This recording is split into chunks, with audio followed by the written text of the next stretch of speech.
Good morning, everybody. 38 degrees Fahrenheit here in the parking lot this morning. How we doing? Uh, I don't know why, but by the time I get to Friday, no matter how much I sleep, I'm falling over dead tired. Ugh. It's kind of weird too, because sometimes when I sleep on the weekends, I can, even when I don't have an alarm set or anything like that, I'm lucky if I hit 6 hours or a little bit over anymore. But I don't know. Maybe it's just the way my body's geared up. I don't know. The big hooted I think that was I know Doctor Magazine's celebrating a big 600 thing, and ugh. And of course Radio Times had a thing, and then oh man. I just love the little video clip where Jody gets emotional because they're referring to her era. Uh, I know her, Mandip Gill, and Katie Manning, among others, were at the big hooted I think it was Radio Times. But Millie's still in Costa Rica. It must be nice knowing that,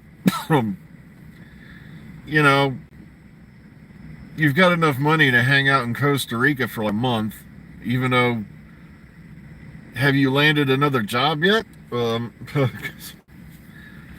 Hell, back when I was between jobs, I felt guilty about sitting out on the porch and eating ramen noodles. But that's just me. Ugh. Because it's like, hey, got to put another paycheck in the bank, or otherwise I'm boned. Yeah, Waris Hussein's been seen out there as well, and that's why I die laughing when people are going on and on. It's like, these circle jerks haven't bothered to even do any bit of research on Doctor Who, because it's like, the show got too woke with diversity, hiring, and inclusion, and it's like, well, you mean the same show that was founded in Great Britain by a Canadian, who then hired the first female producer at the BBC. Then, the director of the first episode was gay and a foreigner. And let's keep adding to that list, shall we? Because, oh yeah, I saw complaining about action figures now, and I'm like, really? But then again, the saddest part is, it's mainly adults who are complaining about the action figures. Now, I collected things as I got older, like Spawn and a bunch of other nifty stuff I had from childhood. But eventually, even then, I threw a lot of that stuff out, because sooner or later you gotta let go of shit.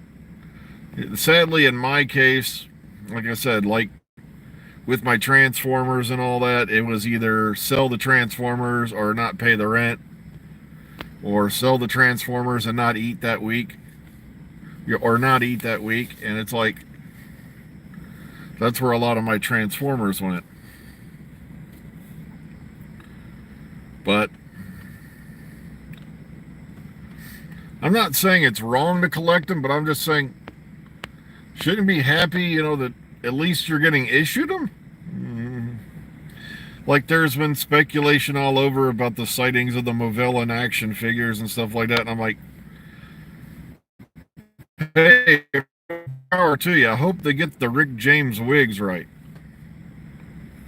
And I'm like, wouldn't it have been nice to find out if the silver locks, or whatever the heck you want to call them, that the Movellans had actually deflected Dalek laser fire? That would have been funny. Why do you have that funky hair? It deflects energy beams.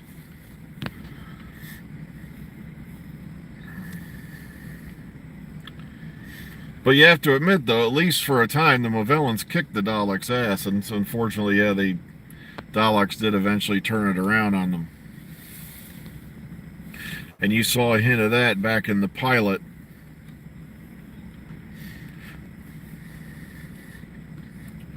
I don't know, there's still a few things I collect here, odds and ends, but it's just, I'm very frugal about, or, very selective if I do pick up anything like that anymore, because I'm out of shelf space. So it's like, just like about a wall space, yet I got lots more autographs put away in folders and stuff like that that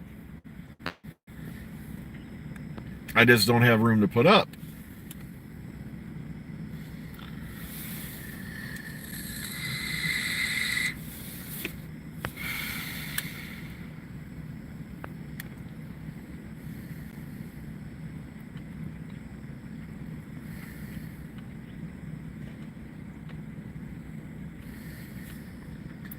I'm just gonna have to eventually sink my money and probably into a photo album, put some in there. One of the bigger, like portfolio size ones or something like that, and just throw them in that.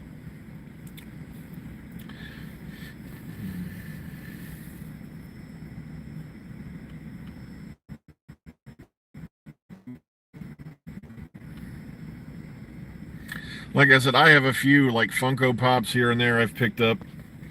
Like I got a couple of the Jody ones. I got the War Doctor. I got Tom Baker's Doctor. I got Davros. I got the little TARDIS that they put out. The ones I definitely picked up because I saw them at a flea market for a bargain was they had Crow T Robot and Tom Servo from Mystery Science Theater. I grabbed those two. Also, I picked up the one of Richard Hatch's Apollo. And I mainly did that because, like I said, Richard was just such a kind fella. I have his autograph up on the wall, of course, because I got to meet him briefly. He used to come to a con down here in Columbus. I think that was Columbus. Was that? Wait a minute. Give me a minute. I'm having a break. It was Marcon, yeah. That one in Columbus. Yeah, he used to come to Marcon. And he was just always, fun to talk to. He loved talking with people. And one time he was down here, it was one of the last times I got to see him. We started talking because that's when the new Galactica series was in development, and word had already come out that Bryan Singer had been working on one, and unfortunately it was left by the wayside due to various things. And sadly, the Bryan Singer series would have been a continuation, picking up some 20-something odd years after the original Galactica 1980. And because no one wants to even recognize Galactica 1980, because frankly Galactica 1980 sucked.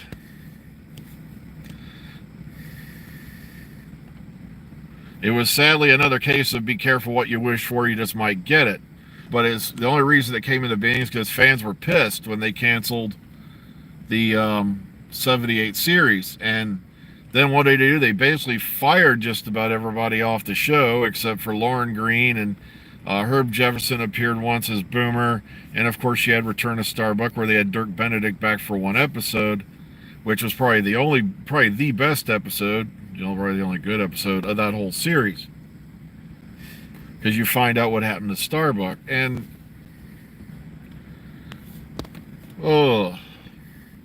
but that's what they did. They axed pretty much the entire cast just to save money.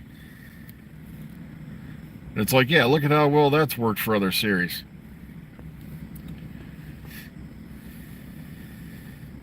Just like that new Dexter series that came out. Fans were bitching and complaining about the ending of the series Dexter, and then they got that whatever the hell monstrosity it was after Dexter, and the ending was so dumb it made me want to cry. I'm like, so let me get this straight. A hokey backwoods sheriff suddenly found evidence that the FBI didn't find, the Miami police didn't find, and all that, and she's linking Dexter to it based off this link that is so weak that even I could walk him out of a court of law on reasonable doubt, and I have no law degree. Yeah, and then, spoiler alert, Dexter gets killed by his own son.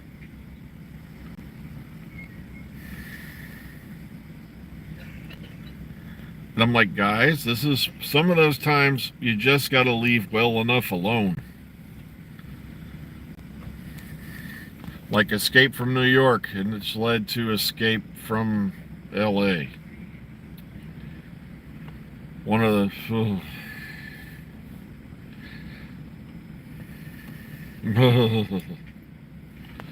Oh well.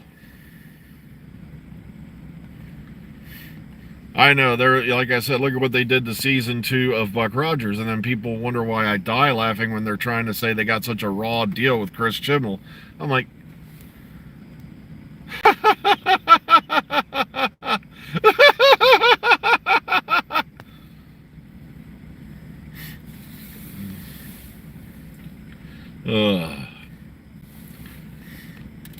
Then again, I'm sorry, but in a lot of ways, we got the same raw deal with the Star Wars trilogy that came after. Well, I'm not going to say it was a terrible, evil, woke disaster, but the writing just wasn't there. What they did to Luke Skywalker's character was unforgivable. And I guess it's like, okay, the first movie wasn't that bad. The middle movie, the plot was so stupid it made me want to cry. And then the last movie was, you're bringing back Palpatine to try to save this frickin' monstrosity? Really? Where's he been this whole time? Who was Snoke? What was he, a placeholder? Was he like a temp that the remnants of the Imperial army called up? Hello, yes, Kelly girl? Yeah, we need somebody to fill in as Emperor till we can roll out the clone of the old one. Yeah, do you think you got anybody qualified? Check the resume. Or office temps or something like that. Yeah, we just need a filler. Does he know the Force? Yeah, preferably dark side. Yeah. Well, we're going to kill him off in the second movie anyway. He's just got to be there. So he could get killed in a stupidly outlandish way in one of the most worst choreographed fight scenes ever. Okay. I'm not kidding. Go back and watch nitpickers' guides and stuff like that to that fight scene. It was horribly choreographed. Yep, Mel Blanc did, and then they tried to replace him with somebody else in the second season.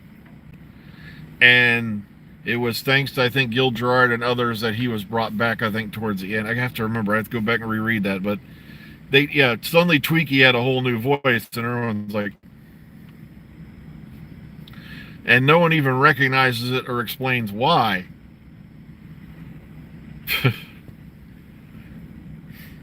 Oh, well, I got to get out of here, folks. I just looked at the time. Please be kind, be calm, be safe. Enjoy your weekend. I don't know if I'm going to pop on over the weekend or not. I'm not going to lie to you. There's a lot of things I have got to do.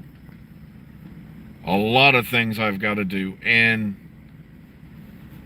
I'm starting to actually get familiar with, I got to get familiar with new video editing software. I've got a evaluation copy of Reaper up, and then I got to figure out how to get a registered copy onto the new system that's my audio software. And there's some ideas I've been wanting to roll out for a long time, and I've really got to start on them. So be kind, be calm, be safe. Enjoy your weekend. We'll see you all Monday morning. Take care, everyone. Don't party too hard, okay? Yeah.